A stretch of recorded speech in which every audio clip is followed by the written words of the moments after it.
Hello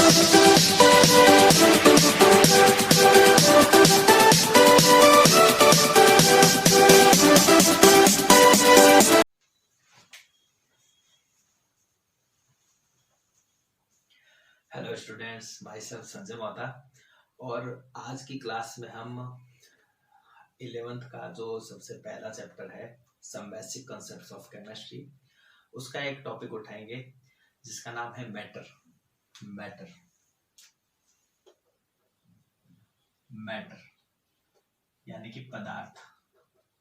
Hindi में इसको पदार्थ या द्रव्य दोनों कहते हैं। तो मैटर होता क्या है? जैसे आप इसको ये समझो कि मैं कहीं बाहर से आ रहा हूँ, है ना। जैसे फॉर एग्जांपल मुंबई से मैं आ रहा हूँ, वहां से आके और फिर कुछ मेरा छोटा भाई है, वो कह रहा है मुंबई से मेरे लिए कुछ लेके आना। तो अब मैं मुंबई से आते हुए उसको ये कहूंगा कि मैं तेरे लिए एक सोच लेके आया हूँ, तो वो कहेगा सोच की क्या, वो तो यही सोच लेते आप। मैं कहूंगा तेरे लिए मैं एक विचार लेके आया हूँ, तेरे लिए मैं एक सपना लेके आया हूँ। तो उन सब चीजों में क्या है कि वो कहेगा चीज क्या लेके आए मेरे लिए। मेरे लिए कुछ आप गिफ्ट लेके आते, कुछ चीज लेके आते, मतलब उसको एक्सपेक्टेंस है मैटर की। उसको क्या चाहिए? एक ऐसी चीज चाहिए जिसका कुछ वेट हो और एज वेल वो कुछ स्पेस ऑक्यूपाई करे। उसको किसी चीज से मतलब है। तो यहाँ पे मैटर की डेफिनेशन क्या होगी कि ऐसी कोई थिंग्स जिसका क्या हो, स्पेस ऑक्यूपाई करे, उसको कहीं रखे तो वो स्पेस को ऑक्यूपाई करे, आयतन को घेरे, एज वेल उसका कुछ वेट हो, है ना, उसका कुछ द्रव्यमान हो। तो कुछ द्रव्यमान हो और स्पेस ऑक्यूपाई करे, उसको हम क्या कहेंगे? मैटर। तो that things which occupy space and have mass.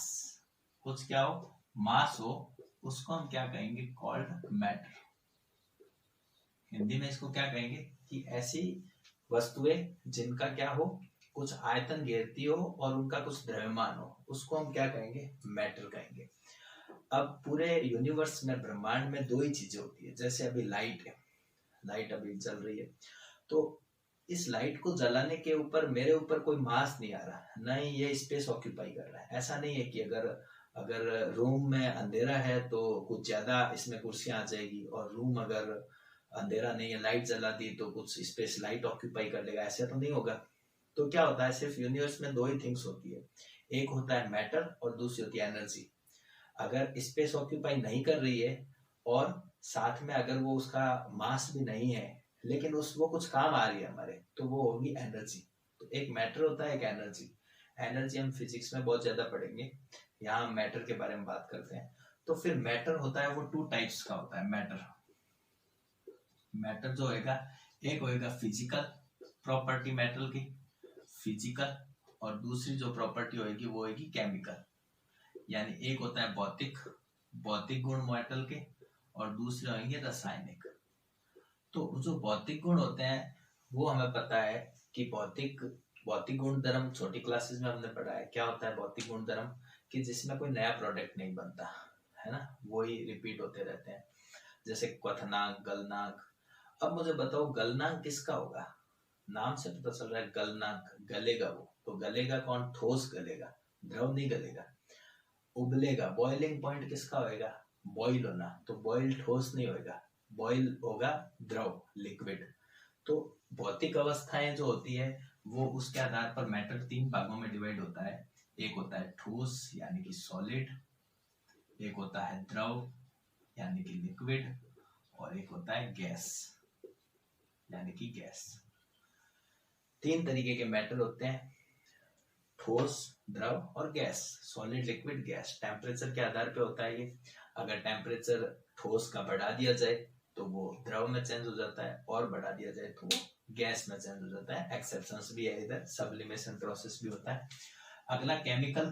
Chemical के अंदर क्या होता है? सबसे पहला आता है प्योर सब्सटेंस। प्योर सब्सटेंस का मतलब हुआ शुद्ध पदार्थ, जिसका एक फिक्स्ड रेशियो हो, फिक्स प्रोपोर्शन हो। फिक्स प्रोपोर्शन में जो चीज होती है उसको क्या कहते हैं हम? शुद्ध पदार्थ। Pure substance. दूसरा आएगा यहाँ पे मिक्सचर। मिक्सचर के अंदर क्या आ जाएगा, दो चीजें शुद्ध होती है दोनों ही, लेकिन वो आपस में मिली हुई होती है। फिर प्योर सब्सटेंस के फर्दर टाइप होते हैं हमारे पास एलिमेंट एंड कंपाउंड। एलिमेंट का मतलब तत्व, कंपाउंड का मतलब यौगिक।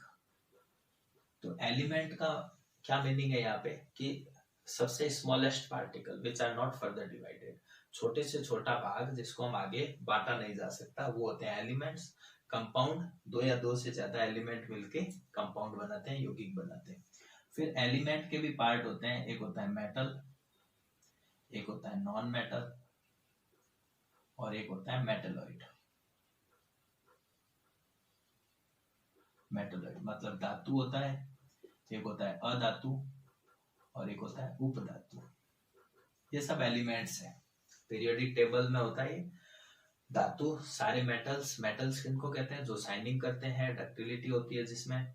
और भी मेटल्स की बहुत सारी डेफिनेशन है, यहाँ हम पढ़ेंगे, जिसमें जो इलेक्ट्रॉन को देता है वो metals are electropositive. Positive charge जब आता है जब कोई इलेक्ट्रॉन डोनेट करता है, तो इलेक्ट्रॉन देते हैं वो मेटल होते हैं, जो इलेक्ट्रॉन लेते हैं वो नॉन मेटल होते हैं।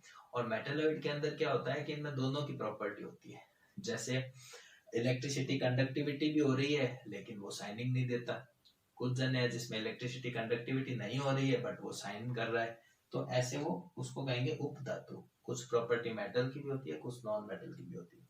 तो एलिमेंट के 3 टाइप होंगे। फिर यहाँ मिक्सर के टाइप होते हैं, एक होता है होमोजीनियस और एक होता है हेट्रोजीनियस, यानी कि समांगी और विषमांगी। होमोजीनियस के अंदर एक ही टाइप के एक ही स्टेट होगी इसमें, जैसे आप पानी के अंदर शरबत मिला दो तो same type of state homogeneous. पानी के अंदर अगर जल के अंदर शुगर मिलाएंगे हम, तो अपन ने क्या किया, लिक्विड के अंदर सॉलिड मिलाया है, तो वो हो जाएगा हेट्रोजीनियस। Homogeneous, heterogeneous. तो हमने आज मैटर के बारे में पढ़ा। मैटर होता क्या है, मैटर की क्लासिफिकेशन, फिजिकल, केमिकल। फिजिकल में लिक्विड, सॉलिड, गैस 3 होते हैं। केमिकल में प्योर होता है, मिक्सचर होता है। प्योर में एलिमेंट होते हैं, कंपाउंड होते हैं। एलिमेंट में मेटल, नॉन मेटल, मेटलॉइड होते हैं। और अपने कंपाउंड में कंपाउंड रहता है, और मिक्सचर के अंदर फिर हमारे homogeneous mixture and heterogeneous mixture. तो ये एक मैटर का हमने पूरा ओवरव्यू पढ़ा है। Thank you so much.